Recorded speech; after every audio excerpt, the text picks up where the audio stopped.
So you want to play Retribution Paladin in Phase 3 of Season of Discovery, but you don't know where to start. Well, I'm going to cover everything you'll possibly need to know about Ret Paladin in PvE, so strap in because we've got a lot to get through. In this video, we're going to be going over the following: stat priority and best race, pre-raid best in slot, raid best in slot, talents and runes, rotations and ability priorities, best professions, consumables, add-ons, macros, and weak auras. Please bear in mind that this video is strictly for Retribution in PvE, raiding content, and not for PvP. So starting off with stat priority, you should be looking to aim for 5% hit. If you're a human, the hit cap for melee is 5.5% and for dwarfs it is 6%. The reason why we only aim for 5% is because the spell hit cap currently is only 5%, and our damage is very mixed between spell damage and physical damage, so it doesn't make sense to overcompensate hit in one area when you're already going to be capped in another area. Following this, you should prioritize strength and attack power. 1 strength equals to 2.2 attack power while having 5 points into divine strength talent. Additionally, with Blessing of Kings or Aspect of the Lion, this now becomes 2.42 attack power per 1 strength. And while you also have the Sunken Temple world buff for 8% extra stats, you'll come out at 2.61 attack power per point of strength. After this, you'll want to aim to grab agility and critical strike chance. Having a good amount of crit is extremely useful for a paladin to gain as many Art of War procs as possible. Melee crit is also converted into spell crit for Exorcism, Holy Shock, Holy Wrath, and Consecration while using the Wrath rune. It currently takes roughly 16 agility to convert into 1% crit before stat multipliers. Slightly behind this is haste and attack speed, which is a valuable stat because it scales by multiplying rather than additively. For this reason, you should be using all of your haste cooldowns at the same time for the most benefit. But do note that the proc from Shoulder Plates of Dread does not stack with the previous Blacksmith and Helmet haste buff. You want to track the cooldown of both and use them independently from each other.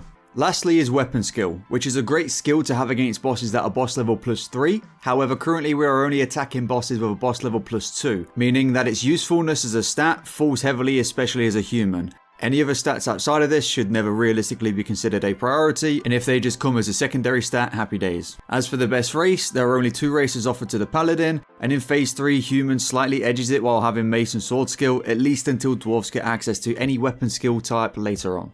Moving on to your pre-raid bis. Your pre-raid bis should look like this. Just a quick note on any PvP gear shown: if you don't have the relevant PvP rank, you can substitute it for the Emerald Dream set from the Incursion events, as it's essentially the same with only marginally less stats. We'll quickly skim over the pre-raid bis items as it's not as important as the bis items. I will let you know that I will include Gnomeregan items as it's readily available and easy to plug at level 50. With that being said, you should be aiming for the Knight Lieutenant's Plate Helm, Gnomeregan Peace Officer's Torque, Knight Lieutenant's Plate Shoulders, Black Veil Cape from BRD, Insulated Chest Guard from Gnomeregan, Berserker Braces from Exalted Warsong Gulch, Vice Grips of Strength or Tiger from Zul'Farrak, Dark Vision Girdle from Gnomeregan or optionally Girdle of Bestial Fury from BRD Arena, Insulated Leg Guards from Gnomeregan, Godslayer's Greaves from Wild Offerings, for the rings, Band of the Wilds from Wild Offerings, and Protector's Band from Warsong Gulch. For the trinkets, Breath for the Beast from Wild Offerings and Gyromatic Experiment 420B from Gnomeregan. As for the weapons, these are actually not only pre-bis but also bis and are obtainable outside of Sunken Temple, and that is Soul Thrays from Zul'Farrak and Automatic Crowd Pummeler from Gnomeregan. Lastly, all 3 obtainable Librums are available outside of the raid, and you should pick those up as all 3 are situationally bis depending on the boss encounters inside of Sunken Temple. So moving on to the raid best in slot, firstly we have the helm slot, which flexes depending on whether you're a blacksmith or not. If you're a blacksmith, your best in slot helmet will be the Blacksmith and Helmet, and while its proc is on cooldown, your best in slot helm would switch to Great Helm of the Nightmare. Similarly, if you are not a blacksmith, this would also be your best in slot helm. Your best enchant would be Lesser Arcanum of Veracity. For your best in slot neck, it's the Bloodstained Charm of Valor, which drops from Jamal and the Prophet. There isn't too much to say on this neck piece, as in all reality it's pretty much just 2 attack power more for 6 stamina less compared to the Gnomeregan Peace Officer's Torque. In the shoulder slot, just like the helm slot, will change depending on whether you are a blacksmith or not. If you're a blacksmith, your bis shoulders by a long way will be Shoulder Plates of Dread. These shoulders are extremely good for us Ret Paladins, and the proc has a chance on hit to increase attack speed by 5% and increase attack power by 50%.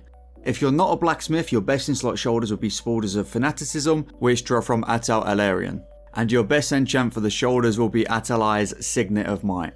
The best in slot cloak, similarly to the neck slot, is marginally better than the pre-raid option. Your best in slot would be the Panther Fur Cloak dropping from Atal Alarian compared to the Black Veil Cape from BRD. There is only a 1 agility between these two, so honestly it's not a major upgrade, and your best enchant for this cloak will be lesser agility. For the chest slot, we have the first piece of tier we see on this list. We'll be aiming towards obtaining a 3-piece set bonus, which has a 3% chance to cause an extra attack. Until you get at least 2 different pieces of tier, I wouldn't recommend breaking the 2 set from the insulated tier. If you have it, your best enchant for your chest will be +3 stats. The wrists have the same story as we've had since phase 1, it's the Warsong bracers and will most likely continue to be this until early 60 gearing. So if you still haven't reached Exalted, I would highly recommend aiming towards it. Your best enchant for bracers will be superior strength. Moving on to the glove slot, we have 2 different options here based on your current gearing. In full besting slot, the hit option of disease-ridden plate fists slightly outweigh the crit variant, which is the corrupted laden handguards. Both of which drop from the same boss, Festering Rot Slime, and your best enchant for these gloves will be Minor Haste. The waist slot has a variety of options and each piece will differ based on your circumstance. If you're a dwarf instead of a human, you will want to be using the power assisted lifting belt from Gnomeregan for the +3 weapon skill. If you're a human and are missing hits, you want to be using a dark vision girdle from Gnomeregan. If you already have 5% hit, you want to be aiming for either Atellarian's Tusk Band, which obviously drops from Atellarian, or you could opt for the much easier solo farmable Girdle of Bestial Fury, which is only marginally worse due to having mostly attack power as opposed to raw strength. In the leg and boot slots is the same story as the chest. We'll be aiming for the 3-piece set. Your best enchant will be Lesser Arcanum of Veracity for the legs and Greater Agility for the boots. As for the rings, we'll be aiming for both of the hit rings, one from the quest reward item that drops from the final boss in Sunken Temple, Shade of Akar, and the second ring will be from handing in 12 times wild offerings after completing the Wild Gods quest. For the trinkets, our absolute best in slot trinkets currently are both Darkmoon cards used together. These are still very expensive and will continue to be expensive, so if you're struggling to afford both or even one of them, you should aim for Breath for the Beast and Gyromatic Experiment 420B. And because now you'll have an extra hit point, you can flex one of the hit options in the gear such as the gloves to swap them out for the crit gloves. Quick note on the domesticated battle chicken from Gnomeregan and the gnomish battle chicken from engineering, these trinkets will always be situationally bis, as 5% haste for the entire party will always be better for raid DPS than any option you could potentially have for personal gain. These can also be used on Trash Before Pull for a proc and then swapped back to other trinkets. As mentioned earlier, for the weapons, your best in slot weapons are Automatic Crowd Pummeler and Soul Thrays. Both of these will be used on the boss encounter if you want to be optimal.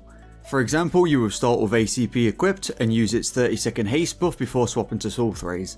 If the boss fight is long enough, you'll swap back to ACP with there anywhere between 30 and 35 seconds left on its cooldown, ready for it to come off of cooldown, and you'll continue this rotation until the boss dies. Your current best enchant for both of these weapons will be Iron Counterweight. And lastly, as for the Librams, all 3 obtainable Librams are situationally bis within Sunken Temple, and it is advisable you get all 3. They can be obtained from Lorgus Jet in Black Fathom Deeps, Grubbis in Gnomeregan, and finally from handing in 15 silver coins with the STV Blood Moon event.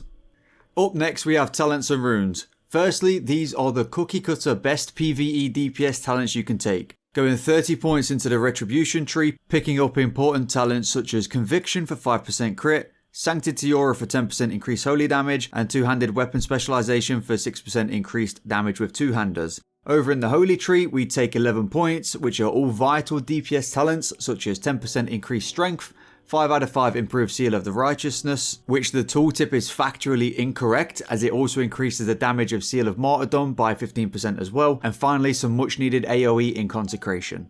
Moving on to the runes, in the head slot we're taking Wrath.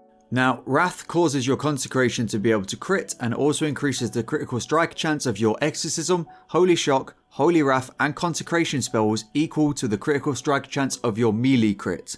Overall, this rune is great for much needed AoE and pumping those crits on Exorcism. On the chest slot we're using Seal of Martyrdom. The majority of our damage will come from 3 major sources: melee attacks, Exorcism, and finally Seal of Martyrdom. The reasoning for this is that Seal of Martyrdom is currently normalized, meaning all Martyrdom damage would act as if you had a 3.3 weapon speed two-hander equipped, regardless of the speed of your actual weapon. In addition to this, you'll restore a ton of mana to your raid, which makes this an absolute essential raiding rune. Moving on to the wrists, we're going with Improved Hammer of Wrath. The only other realistic two-hander option we have is Purifying Power, which reduces the cooldown of Exorcism and Holy Wrath by 50%, and Holy Wrath can now be cast on any target. This is great for some burst AoE, but in reality isn't amazing for boss encounters, as half the CD on Exorcism won't make any difference with all the resets we'll be getting from Art of War procs. This leaves us with improved Hammer of Wrath, which makes our execute an instant cast, and below 10% health has no cooldown, which makes it a strong, spammable execute. For the hands rune, there is actually only one DPS option anyway, which is Crusader Strike, so not really much to talk about on this. It's just an instant weapon strike dealing holy damage, and will cause all current seals on the target to be refreshed.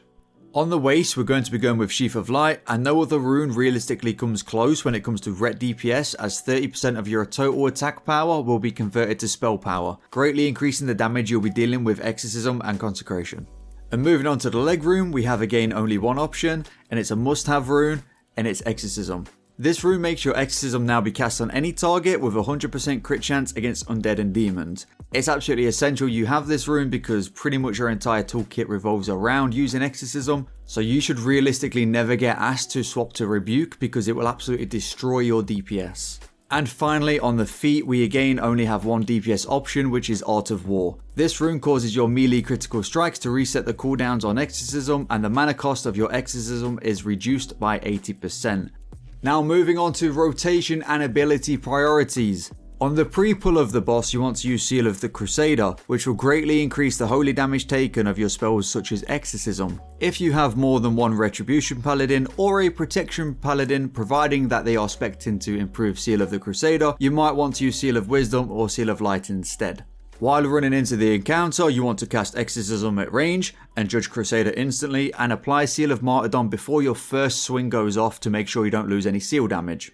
From there, your single target spell priority will be as follows: Hammer of Wrath during executes, Exorcism, Crusader Strike, Judgment, and Consecration. If there is any kind of cleave within the encounter, you should move Consecration to top priority. Please note that this priority is based on using Hammer of Wrath rune and not Hammer of the Righteous with a one-hander weapon switch. I will in a future video explain how to maximize DPS on boss by boss basis for passing, and we'll go more into detail in that video where anything can defect from the normal rotation or priority. So the best professions for a Retribution Paladin. Blacksmithing is without a doubt the absolute best profession you can have for PvE DPS. The combination of still using Blacksmithing Helmet and the newer Phase 3 crafted shoulder plates of Dread is extremely strong. After this, your second profession can be flexible between 3 different options.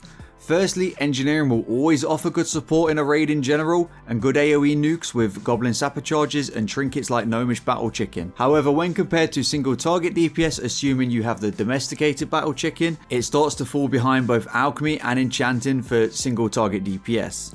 With Enchanting, you'll get access to Enchanted Sigil Living Dreams, which increases your attack power and spell power by 50, which both of these stats greatly benefit a Retribution Paladin. Alchemists, on the other hand, will have access to a bonus flask that stacks with every consumable, increasing your attack power by 45, and the only DPS damaging potion that is currently available in the game, which increases attack power by 40 and spell power by 35 for 20 seconds on a 2-minute cooldown. There isn't a whole lot between Alchemists and Enchanting, so pick whatever profession you want to lean more towards, and always remember when it comes to professions, you may spend a lot of time or gold on a certain profession right now, that may not be the best profession for PvE next phase, so take this with a huge grain of salt and pick professions you want to lean more towards in general. Now moving on to consumables. This is a full list of consumables that you should be using as a Ret Paladin in PvE. Starting with the consumables you should aim for every raid, should be Atalay's Mojo of War. Alternatively, you could use Roids. Bear in mind, these both do not stack. Elixir of the Mongoose, Elixir of Giants, Blessed Sun Fruit or Grilled Squid. Blessed Sun Fruit is from Revered with Argent Dawn and will give you 10 strength. This is quite a long grind, so you could just opt for Grilled Squid for 10 agility instead. Dragon Breath Chili, Greater Arcane Elixir, Enchanting Sigil if you have Enchanting, or Alchemist Flask and Potion if you're in Alchemy.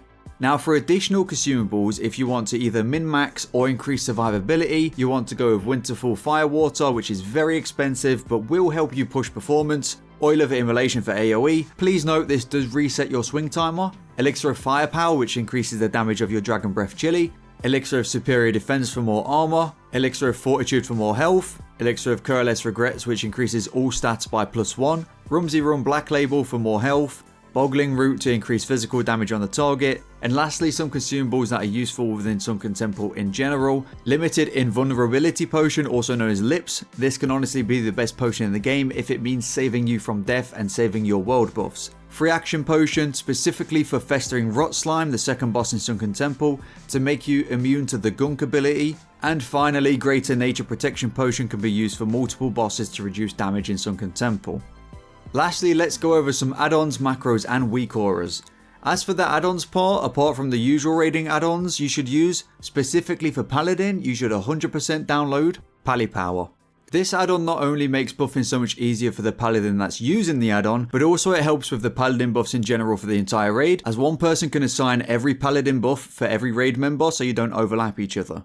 Secondly, I'd recommend Decursive, as it's an easy way to dispel people without having to keybind or mouse over dispel, especially if you don't intend to dispel very often due to having a shortage of free GCDs to press. Moving on to macros, honestly there isn't a ton of macros out there. I would recommend a Cancel Aura macro for Bubble. I currently use this one, it is Bubble and Cancel Aura in the same button. Just bear in mind, if you're using Bubble to dodge an ability rather than just clear a debuff, don't spam the button as you'll instantly clear your bubble off yourself. There is also a macro to reapply Seal after a judgment, but honestly I wouldn't recommend using this macro as it requires you to also pay attention to if you're off GCD at the time of casting the macro, and it can catch you off guard if you're too busy blasting the boss. For weak auras, I would recommend the ACP and Sulthray's weapon swap macro that I have made, which I'll link in the description if anyone wants to check it out. The other weak aura I would also recommend is a swing timer weak aura. This is very important for two reasons. The first is that you always want a seal to be applied when a swing goes through. And the second reason is if you want a seal twist, it's imperative you use a swing timer to really know when that 0.4 second mark is. Other than that, we've covered pretty much all the basic and main points on how to play Retribution Paladin in PvE. If you feel like I've missed anything, please let me know down below, and also let me know if any information here has helped you out at all. Following this, you can also go check Wowhead for any information you might also need, as the Wowhead guide is extremely well written and the author is by someone I've sought information from before. It's a guy called Surveillant. He also has a YouTube channel and the information he uses is always backed by data and is pretty much on point with everything he says in his guides. But other than that, keep your eyes peeled for the future video that I'll be doing on how to increase your passing and DPS on a boss by boss basis in Sunken Temple. I hope you've enjoyed and thanks for watching.